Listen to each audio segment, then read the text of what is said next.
Hey you guys, I have a little bit of a hormonal migraine coming, so just bear with me. I have got most of my migraines down pat to where I'm not having any other issues, but man. But I wanted to unbox this and show you guys what I had ordered.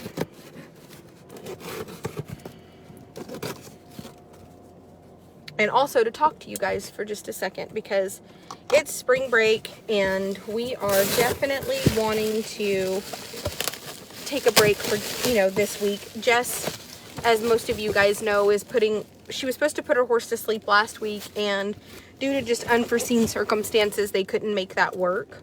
So what I want for you guys to know is to be patient. Jess not only has to do that this week, she also has to go back to California for a couple of weeks for various reasons, and it's just going to be, luckily we have a full new staff and they are fantastic, but they're learning the ropes, and I am tired.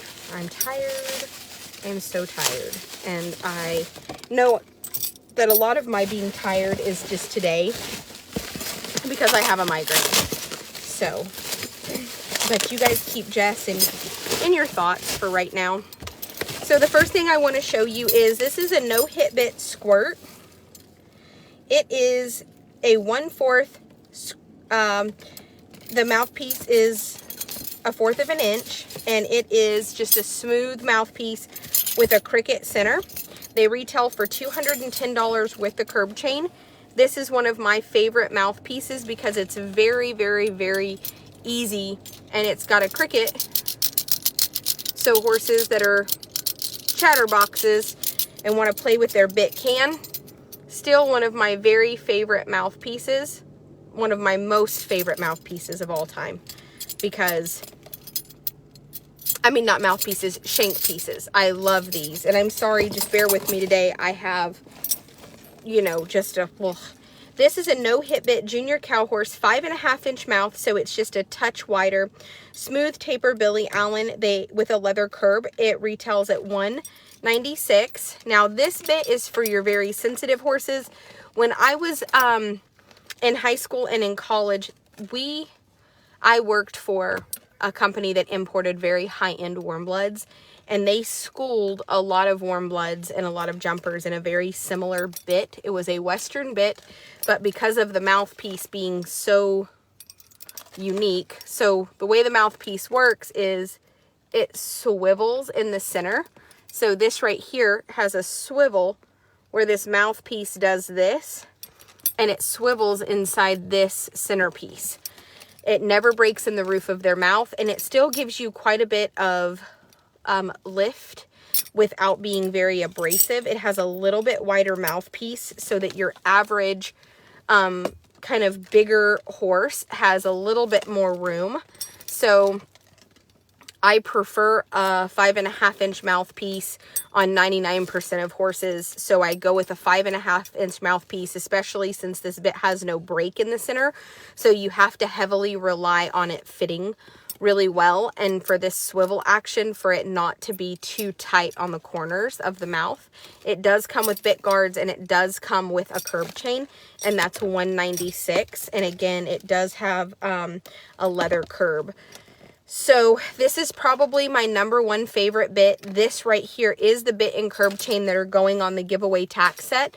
So if you have not signed up, make sure you sign up. It's $50. We only have 8 spots left. And I will tell you, it is similar to some Mylar bits. The neat thing is it's very similar to a Mylar mouthpiece, yes. What was cool is when we started schooling a lot of jumpers, the Mylar mouthpiece was a very forgiving mouthpiece that you could definitely transition back to a D-ring or a full cheek, and you had a lot of places to go from this mouthpiece because it's very soft and forgiving. But this shank gave a lot of action that horses that had been rode English were not used to, and it allowed you to have a little bit more a little bit more leverage, a little bit more control of their shoulder, and you were definitely able to lift their ribs, especially, and to be soft about it. You could really... My favorite thing about this bit is if you have a very strong horse with a very sensitive mouth, and there's lots of jumpers and lots of show horses like that. They want to be really strong and abrasive, but they also do not like you to be overly aggressive with their mouth. A lot of control, but also very, very, very, very light control.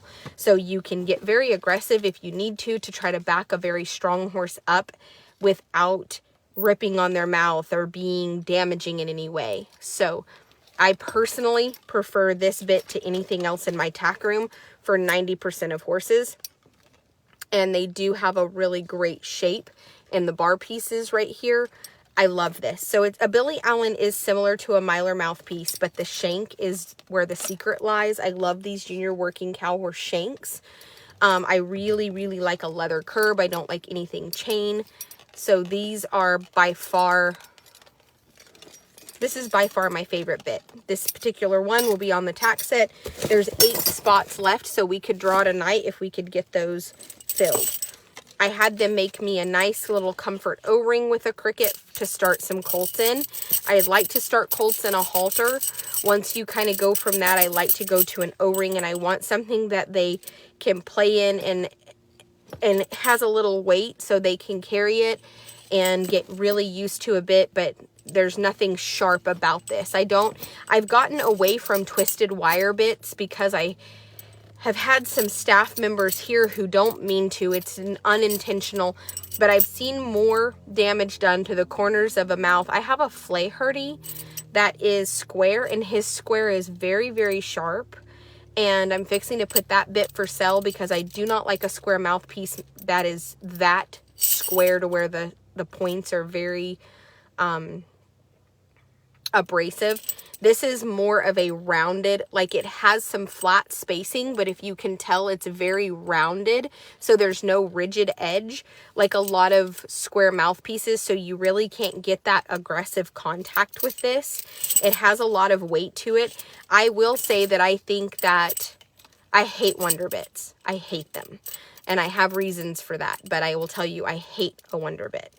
I hate them. I hate them.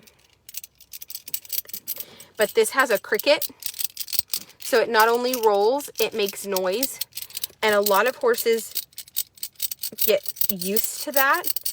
And I like that it has the 3-piece mouthpiece so that you never break this snaffle off in the top of their mouth.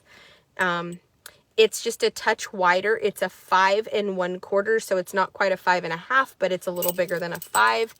And I personally like the Junior Working Cow Horse shank better than most of the Myler shanks. And that's just my opinion. It doesn't mean that Mylers aren't great bits or that other people aren't going to like a Myler better. I just really like the Junior Working Cow Horse shank. I like the little purchase. I like the way that I like the way that this Junior Working Cow Horse shank offsets just a touch down here to really kind of help you with that leverage. This is my favorite shank in the world for just about everything besides the squirt bit. But the squirt bit to me is its own unique principle, and it fits a lot of horses. So I will show you a little bit about that. But this is one of my favorites. So I took this mouthpiece. This is a fantastic bit. This is a fantastic bit. And this is probably by far my favorite bit. And what I want to explain about this bit is it's going to give you a lot of lift, a lot of shoulder control. It'll allow a free horse to be really free. Is that 5 total shank or 6? I bet this, I don't know. The Junior Working Cow Horse, it doesn't say lengthwise, but I can show you that the squirt bit and it have the same amount of length. The only difference is the squirt has quite a bit more curve to it. And of course, it's got the forward, you know, the gag is a little bit more and it's on the front of. So the biggest difference between this bit and this bit is this one has just a little bit more gag action, but it's got this offset curb that sets further behind the face. And what it allows is for when you pick a rein up to ask a horse for something, you're not engaging the curb chain unless you put both hands on the rein. So for those of you who have a horse that's really ratty but needs a lot of lift in the shoulder, especially down the fence or going to a barrel, like we ride a lot of geldings who kind of want to cheat into, they want to lope squares instead of circles and kind of want to get in. I can put a squirt bit on those geldings and stabilize their shoulders by being able to use this inside shank without ever engaging my curb. What I have found with a lot of older horses that have a lot of tuning and a lot of, you know, like buttons, is that over time they can get so broke, they can get almost ratty, or they can get almost a little bit aggressive into the turn to anticipate what you want, and they get that like kind of fall into the circle or dive in, or you're loping straight down the fence holding them up and they want to cut in, anticipating that comeback. And I think sometimes some of that is, and the more you bump them with the inside shank, the more you bump them with the inside shank, the more that you bump them and rate them down, because a curb chain is for rate. A curb chain is for rate, and people forget that. So you have to remember that if you have a very tight curb chain that sits directly on the back of the bit and it's tight, when you lift that shank and you're trying to kind of get that horse to free up and kind of head on down the fence a little further, or kind of get more into the pocket or a little bit by a barrel instead of really cheating you going in, a lot of times when you go to lift and you lift and that curb chain hits, it's like you get this effect. And you'll see horses that get this effect even though nobody's pulling the outside rein, and they're like, I never pull my outside rein. And you think, well, you must have, because your horse gets that effect like an outside rein pull horse, you know. Like what it is that you're trying to lift and supple them to the inside, also keep that shoulder up and that back inside hip still driving forward, so you have more impulsion down the fence or up into the barrel more forward. But I know I'm talking over a lot of trail riders and basic, you know, just people are over your head, but for those who ride any kind of performance horse or tune up older horses, you know exactly what I'm talking about. They want to slow down the front end, and all of a sudden you feel them starting to kind of cut in, and you're just wanting more fluid forward motion. It's because, and I see a lot of people go to draw bits. Oh, I love a draw bit. I love a draw bit. The reason they do is because they take that curb action away, and you have that lift with no curb action. And so it's not confusing the horse. It understands just lift up, pass, lift up, pass. And then when you take the curb off, the gag, you know, draw bit off and go back to a shank bit, you run back into the same problems. And it's because every time you go to lift with that shank, you're bumping and hitting with the curb chain. Well, I love these offset curbs because what it does is it helps you have curb action when you pull both reins at the same time. So the only time the curb is going to engage on this bit is when both reins are pulled at the same time. So when they pull back, that curb can engage, but the curb is never going to engage when you use just one shank. So for like a counter arc or picking a shoulder up or trying to get them to pick up the rib cage and have a little more collection, you can really play with a horse and soften them up and get them driving more forward and keep that hip up under them. But if you really need to set one down or back one off your hands a little bit, you still have the curb chain to do that, and you can get both hands. So what I like it for is a horse that needs a little bit of collection going in, so you can bump them and then still drop that outside rein and have a lot of lift in that fluid turnaround. So my favorite bit, my second favorite bit, a bit that I really think I'm going to absolutely love for colts. So we have those, but let's talk about this. This is a bit, this is the head stall. If you call L&S and you have L&S make you a custom bit, they can do any mouthpiece you can dream of on any shank, any O-ring, anything. These are the head stalls that they make. This is their brow band head stall. I really prefer them to have double cheek where you can adjust them on both sides. She didn't have those this time, which is okay. But I prefer a double, you know, double adjustment on both sides with a brow band. But I just wanted y'all to see the quality and craftsmanship of what they make, so that you know when you order a head stall. If you have a custom bit made, they sell you the head stall, I believe, for $35.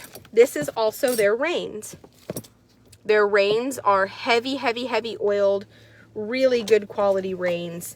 And then they make these leather curbs that are my favorite. So I had another one of these bits made to come here for my staff. I have one in the box to put on the tack set for the giveaway. And now you've seen a new variation of the squirt that's probably got one of my favorite mouthpieces on it. So yeah, I think that you guys have seen a little bit of everything. I do prefer the double adjustments, but for some of the older geldings that's going to go on to just exercise, it's not going to be a problem. If you ride colts, you're going to want to ask for, you know, adjustments on both sides, because those take up a lot higher. And of course, you're going to be riding colts. They'll probably have a smaller head.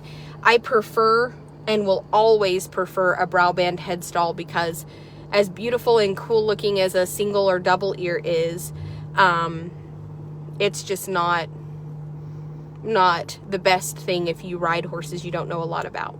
So I really love that bit. I love the squirt, and I love the Billy Allen mouthpiece. So I actually have the squirt with the Billy Allen mouthpiece as well. That's probably, if I could pick one bit for everyone to own, I think I would probably do the squirt bit with the Billy Allen. I like that combination. With that being said, somebody asked about Charlie, and I'm going to tell you, like I say on a lot of other things, it's none of your business. But I know Jess won't care, but Charlie lives at Jess's house. Again, none of our business. I don't own him. He was a stray. He got hauled off of here. It came out in the wash that basically somebody that worked for us did it because they didn't like him. I feel like two of them had a pretty good hand in it, and at the end of the day, Charlie just doesn't live here because Charlie didn't need to live here. So he doesn't live here, and he's never coming back here, and you're never going to see him again, and that's okay. He went to Jess's house. He lives at Jess's house. So a staff member here took it upon themselves to dispose of him because they didn't like him. Jess found him, she got him back and took him to her house. So please remember that if you don't know about things or you don't see them, it's because it's just not something that we want to touch on. It's no big deal. Charlie is not ours. Charlie also gets after the neighbor's chickens, but Charlie also bred the neighbor down the street on the left's dogs, and they have 4 litters of puppies by Charlie out of all of their female dogs because they refused to spay them. And the neighbor on the corner has 2 litters of puppies by Charlie and his female dogs. And I honestly think that Elizabeth's dogs got bred to him. So, but Jess found him, went and had him fixed. And after getting him fixed, he's just living at her house. So you can contact Misty. It's Maxine Misty Shelton. She is hosting the Blind Horses fundraiser. It's 50. So there's 6 litters of puppies, and it's like 10 puppies in each litter. And it's just really, really pisses me off because how many times did we really want to get Charlie fixed? And now there's like 60 more dogs in the world. Charlie wasn't ours. Charlie was dumped. And Jess and I don't think that stray dogs should be breeding people's dogs. We have 8 spots left in the draw. Maxine Misty Shelton just commented, I believe you can Cash App or PayPal. And that money is going to support the blind horse, get him some training, finish the diagnosis on his eyes, along with the treatment. So this week we should have a complete diagnosis, an idea of what we need to do moving forward. It's also going to pay just a lot of the extra expenses on some unsold horses. And what we will do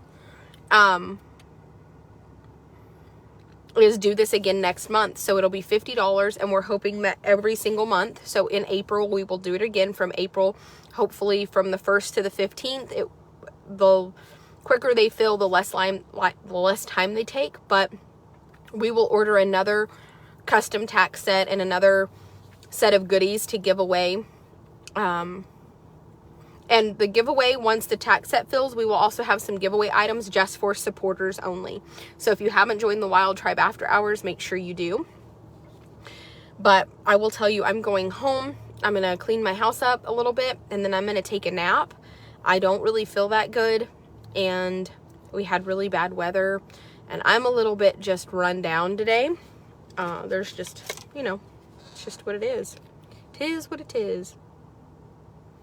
And sorry, that has like peppermint but if we can get the spots filled when I get up, I could definitely do the draw this evening. That would be fantastic. So, all right, you guys, I am headed. I've got all the people here. Jacob's gonna stay here and put out hay. Jess is here for this week. I know tomorrow is going to be one of the toughest days that she's had in a really long time. So please, just, you know, she was supposed to put the horse to sleep last week. So anyway, they're doing it tomorrow. And then she has to go to California for some family stuff. And, you know, just every couple of months, you know, Jess goes back. Well, that's this week. And it will be good for her to go take a break and have a nice little vacation. All right, you guys, I will talk to you guys later. And it's WTA, it would be WT Helping Fund. I get it, Wild Tribe Helping Fund. And you can not PayPal, that's Cash App $50. The PayPal is trailboss_nails@yahoo.com. And the $50 gives you a 1 in 100 chance, but we have 6 winners. So we will have 6 different prizes, and we only have 8 spots available. So get in now before they get full, and we will do the draw once we're full. Bye, you guys.